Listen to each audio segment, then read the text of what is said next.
నమస్తే అండి. మహారాష్ట్ర కూటమి యొక్క ప్రభంజనం అయిపోయింది.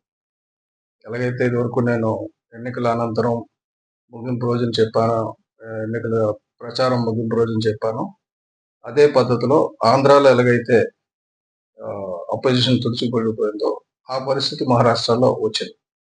దానికి ప్రధాన కారణం గ్రౌండ్ లెవెల్ వర్క్ ఎలాగున్నా సరే, పవన్ కళ్యాణ్ గారు తీసుకొచ్చిన ప్రభంజనం డెఫినెట్‌గా ముఖ్య పాత్ర వహించిందని నేను చెప్పగలను. ఎందుకంటే అది అటు తెలుగు వాళ్ళని కదిలించింది, ఇటు సౌత్ ఇండియన్స్‌ని కదిలించింది, ముఖ్యంగా హిందువుల్ని ఏకం చేసింది. దాంతోటి 280 సీట్లకి 288 సీట్లకి ఆల్మోస్ట్ 217 చాలా మంది 145, 150, 170 ఇలాగే చెప్పారు. నేను ఆ రోజే చెప్పాను 200 పైన వస్తాయి, 200 వస్తాయని. ఎందుకంటే ఆ పరిస్థితి కనబడుతుంది ఫీల్డ్‌లో, ప్రజల్లో కనబడుతుంది. ఇప్పుడు అక్కడ చూడండి 217కి బ్రేకప్. ఇప్పుడు ఇంకా అది 220 కావచ్చు, 228 కావచ్చు.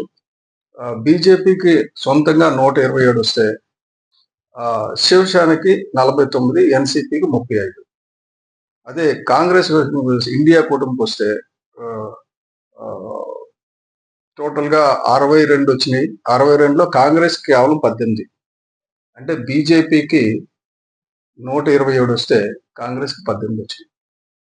నెక్కకి నాగలోకానికి అంటారు చూసారు, అలాగుంటది పోలిక. మేము కొట్టేస్తాం అంటే మీరు ఏంటి అనేది కాదు, ప్రజలు ఏమనుకుంటున్నారు అన్నది ఇంపార్టెంట్. ప్రజలు ఇప్పుడు డెఫినెట్ గా మోడీ గారు తిరుగులేని నాయకుడు అని ప్రజలు నమ్ముతున్నారు, ప్రపంచం నమ్ముతుంది. అయితే జార్ఖండ్ విషయానికి వస్తే, జార్ఖండ్ అక్కడ ఇండియాకి 30 వస్తే 50 వస్తే ఎన్డీఏ కూటమికి 30 వచ్చాయి. కారణాలు విశ్లేషించుకోవాలి. ఇది ట్రైబల్ ఏరియా నెంబర్ 1. ఎక్కువ సౌత్ ఇండియన్స్, తెలుగువారు లేని ప్రాంతం. అక్కడ పవన్ కళ్యాణ్ గారి ప్రభంజనం కనబడలా. ఇక మీదట అసలు నేను చూసేది ఏంటంటే, జాతీయ స్థాయిలో మోడీ గారు, అలాగే చంద్రబాబు నాయుడు గారు, పవన్ కళ్యాణ్ గారు కలిస్తే ఒక ప్రభంజనం, ఒక సునామీ వస్తుంది అనేది అర్థమవుతుంది. అది ఆంధ్రప్రదేశ్‌లో రుజువైంది. ఇప్పుడు మహారాష్ట్రలో రుజువైంది. కాబట్టి నిజంగా పెద్ద సెలబ్రేషన్స్ అండి ఇది దేశానికి. అలాగే మా జార్ఖండ్‌లో కూడా అది కోలుకోలేనంత పెద్ద దెబ్బ ఏం కాదు. 30 సీట్స్ ఎన్డీఏకి 50 వస్తే మనకు 30 వచ్చాయంటే పర్వాలా. ఇండియా అన్నది అక్కడ ఎన్నాళ్ళ నుంచో ఉన్నది. అక్కడ శిబు సోరెన్ గారు ఆ ట్రైబల్ ఏరియాలో ట్రైబల్ కల్చర్ ఉంటది. వాళ్ళకి ప్రపంచంతో సంబంధం ఉండదు, అభివృద్ధితో సంబంధం ఉండదు. వాళ్ళ ఎమోషన్స్ వేరేగా ఉంటాయి. అక్కడ కూడా త్వరలో కోలుకునే విధంగా ప్రయత్నం చేయాలి.